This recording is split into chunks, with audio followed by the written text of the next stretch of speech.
Hi friends, എല്ലാവർക്കും special and fast കിച്ചണിലേക്ക് സ്വാഗതം. ഇന്നത്തെ നമ്മുടെ റെസിപ്പി മണിച്ചോളം കൊണ്ട് നല്ലൊരു ഉപ്മാവാണ്. മണിച്ചോളത്തിൻ്റെ ഗുണങ്ങൾ പറഞ്ഞാൽ പൊട്ടാസ്യം, ഫോസ്ഫറസ്, കാൽസ്യം, സിങ്ക്, ഇരുമ്പ്, സോഡിയം എന്നിവയാൽ സമൃദ്ധമാണ് മണിച്ചോളം. പോഷകാഹാരക്കുറവ് പരിഹരിക്കാൻ പറ്റിയ ധാന്യമാണിത്. ഇതിലുള്ള പ്രോട്ടീനിൽ ഗ്ലൂട്ടൻ്റെ അംശം തീരെ ഇല്ലാത്തതിനാൽ ഗർഭിണികൾ ഇത് അവരുടെ നിത്യേനയുള്ള ഭക്ഷണത്തിൽ ഉൾപ്പെടുത്തുകയാണെങ്കിൽ ഗർഭസ്ഥ ശിശുവിൻ്റെ വളർച്ചയ്ക്ക് ആവശ്യമായ ധാതുക്കളും വിറ്റാമിനുകളും ലഭിക്കും. ഗർഭസ്ഥ ശിശുവിനും ഗർഭിണികൾക്കും പോഷകദാരിദ്ര്യം ഉണ്ടാവില്ല. സന്ധിവീക്കം വരാതിരിക്കാനും ശരീരഭാരം ക്രമീകരിക്കാനും ഹൃദയ സംബന്ധമായ അസുഖങ്ങൾ നിയന്ത്രിക്കാനും ഇതിന് കഴിയും. ഉയർന്ന അളവിലുള്ള ആൻറ്റി ഓക്സിഡൻറ്റുകൾ ക്യാൻസറിനെ പ്രതിരോധിക്കുന്നു. അങ്ങനെ ഒരുപാട് ഗുണങ്ങളുണ്ട് ഈ മണിച്ചോളം കഴിച്ചു കഴിഞ്ഞാൽ. ഈ മണിച്ചോളം ഉപ്മാവ് തയ്യാറാക്കുന്നത് എങ്ങനെയെന്ന് നോക്കാം. മണിച്ചോളത്തിൻ്റെ ഉപ്മാവിൻ്റെ പാക്കറ്റാണിത്. മണിച്ചോളം ഉപ്മാവിൻ്റെ പാക്കറ്റ് വാങ്ങിക്കാൻ കിട്ടും.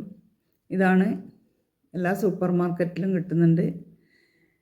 ഇതിൽ നിന്ന് 1 കപ്പ് റവ കൊണ്ടാണ് നമ്മൾ ഉപ്മാവ് തയ്യാറാക്കുന്നത്. ഒരു സവാള, ഒരു ക്യാരറ്റ്, പച്ചമുളക്, ഇഞ്ചി എല്ലാം മുറിച്ചെടുത്തിട്ടുണ്ട്.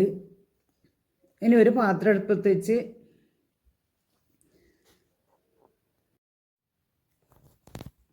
പാത്രം നല്ലപോലെ ചൂടായി വരുന്ന സമയത്ത് 2 ടേബിൾ സ്പൂൺ എണ്ണ ഒഴിച്ച്, എണ്ണ നല്ലപോലെ ചൂടായ ശേഷം കടുക് ഇട്ട് കൊടുക്കാൻ പാടുള്ളൂ. എന്നാലേ കടുക് പൊട്ടുള്ളൂ നല്ല പോലെ.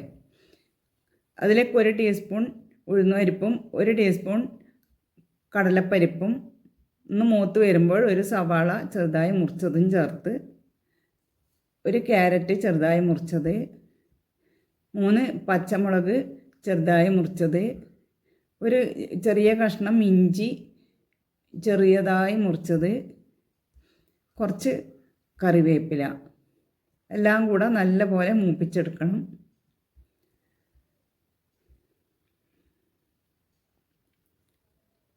കളറ് മാറി വരുമൊന്നും വേണ്ട. കുറച്ചൊന്ന് സവാളയെല്ലാം നല്ലപോലെ ഒന്ന് വാടി വന്നാൽ മതി. നല്ല ബ്രൗൺ കളർ ആവണ്ട. അതിന് മുമ്പ് തന്നെ നമുക്ക് റവ ചേർത്ത് കൊടുക്കുക. നല്ലപോലെ ഇളക്കി കൊടുത്ത് ഒന്ന് മൂപ്പിച്ചെടുക്കണം. ഇനി ഈ പാകത്തിൽ ഇതിലേക്ക് 1 കപ്പ് റവ ചേർത്ത് 1 മിനിറ്റ് ഇത് ഇളക്കി കൊടുത്താൽ മതി. അധികം ഇളക്കി കൊടുക്കണ്ട. 1 മിനിറ്റ് ഇളക്കി കൊടുത്ത്, അധികം ഇളക്കി കൊടുത്താൽ ഇത് നല്ലപോലെ ബ്രൗൺ കളറാവും. റവ അങ്ങനെ വറക്കണ്ട. ഇനി ഇതിലേക്ക് വെള്ളം ചേർത്ത് കൊടുക്കണം. 1 കപ്പ് റവക്ക് 2 കപ്പ് വെള്ളം ചേർത്ത് കൊടുക്കണം. ഇതിന് കുറച്ച് കൂടുതൽ വേവുണ്ട്. അതുകൊണ്ട് വെള്ളം ചേർക്കുന്ന സമയത്ത് 2 കപ്പ് തന്നെ ചേർത്ത് കൊടുക്കണം.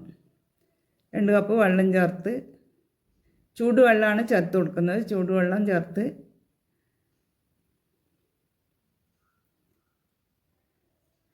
ഇതിൽ ഉപ്പൊക്കെ നോക്കി, ഉപ്പില്ലെങ്കിൽ ചേർത്ത് കൊടുത്ത് ഇതൊന്ന് തിളച്ച് വരുന്ന സമയത്ത് അടച്ച് വെച്ച് 2-3 മിനിറ്റ് വേവിച്ചെടുക്കുക. തൈറോയിഡ് ഉള്ളവർക്കെല്ലാം കഴിക്കാൻ പറ്റിയ നല്ലൊരു ഉപ്മാവാണിത്. മണിച്ചോളം തൈറോയിഡ് ഉള്ളവർക്ക് കഴിക്കുന്നത് നല്ലതാണ്. അതിൽ ഗ്ലൂട്ടൻ ഇല്ലാത്തതുകൊണ്ട് കൊളസ്ട്രോള്, പ്രഷർ, ഷുഗർ ഉള്ളവർക്കെല്ലാം കഴിക്കാൻ പറ്റിയ ഡിന്നറായോ ബ്രേക്ക്ഫാസ്റ്റ് ആയിട്ടോ ഇത് കഴിക്കുക. ഇനി അതൊരു 2-3 മിനിറ്റ് അടച്ച് വെച്ച് ചെറിയ തീയിലിട്ടിട്ട് വേവിച്ചെടുക്കണം. വേവ് കൂടുതലുള്ളതുകൊണ്ട് ചെറിയ തീയിലിട്ട് വെക്കണം. ഇതൊന്ന് തുറന്ന് ഇളക്കി കൊടുത്ത്, ഈ സമയത്ത് ഇത് വെന്തിട്ടില്ലെങ്കിൽ കുറച്ചും കൂടെ വെള്ളമൊഴിച്ച് അടച്ച് വെച്ചാൽ മതി. വെന്ത് കിട്ടും. ഇത് പാകത്തിന് വെന്തിട്ടുണ്ട്. അതുകൊണ്ട് ഇതൊന്നും കൂടെ ഇതിലുള്ള വെള്ളമെല്ലാം ഒന്ന് ആറിക്കിട്ടാൻ ഒന്നും കൂടെ അടച്ച് വെച്ച് ഇളക്കി യോജിപ്പിച്ച ശേഷം ഒന്നും കൂടെ അടച്ച് വെച്ച് 2 മിനിറ്റ് ഇതുപോലെ അടച്ച് വെക്കാം. ഇനി തുറന്നു. ഇതിലേക്ക് ഇത് പാകത്തിന് റെഡിയായി. ഇതിലേക്ക് കുറച്ച് തേങ്ങ കൂടെ ചേർത്ത് നല്ലപോലെ ഇളക്കി കൊടുത്ത് യോജിപ്പിച്ചെടുത്താൽ നമ്മളെ ഉപ്മാവ് റെഡിയായി. ഉപ്പ് ചേർക്കുന്ന സമയത്ത് 1/2 ടീസ്പൂൺ പഞ്ചസാര കൂടെ ചേർത്ത് കൊടുത്താൽ ഈ ഉപ്മാവ് നല്ല ടേസ്റ്റ് ഉണ്ടാവും. ഷുഗറൊന്നും ഉള്ളവർ ചേർത്ത് കൊടുക്കണ്ട. അല്ലാത്തവർക്ക് കുറച്ച് പഞ്ചസാര കൂടെ ചേർത്ത് കൊടുക്കുക ഉപ്പിടുന്ന സമയത്ത്. ഇനി ഇതിലേക്ക് ഈ സമയത്ത് വേണമെങ്കിൽ കുറച്ച് നെയ്യും കൂടെ ഒഴിച്ചു കൊടുക്കുക. കുട്ടികൾക്കൊക്കെ നെയ്യും തേനെല്ലാം ഒഴിച്ച് കൊടുത്താൽ മതി ഈ സമയത്ത്. ഇനി ഇതൊരു പാത്രത്തിലേക്ക് മാറ്റാം.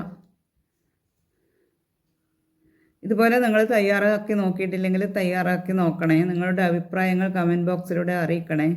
ഒന്ന് സബ്സ്ക്രൈബ് ചെയ്ത് ലൈക്ക് ചെയ്ത് കമൻറ്റ് ചെയ്ത് അതിനടുത്തുള്ള ബെൽ ബട്ടൺ കൂടി പ്രസ് ചെയ്ത് കഴിഞ്ഞാൽ ഞാനിടുന്ന പുതിയ വീഡിയോസ് നിങ്ങൾക്ക് കിട്ടും. Thank you for watching.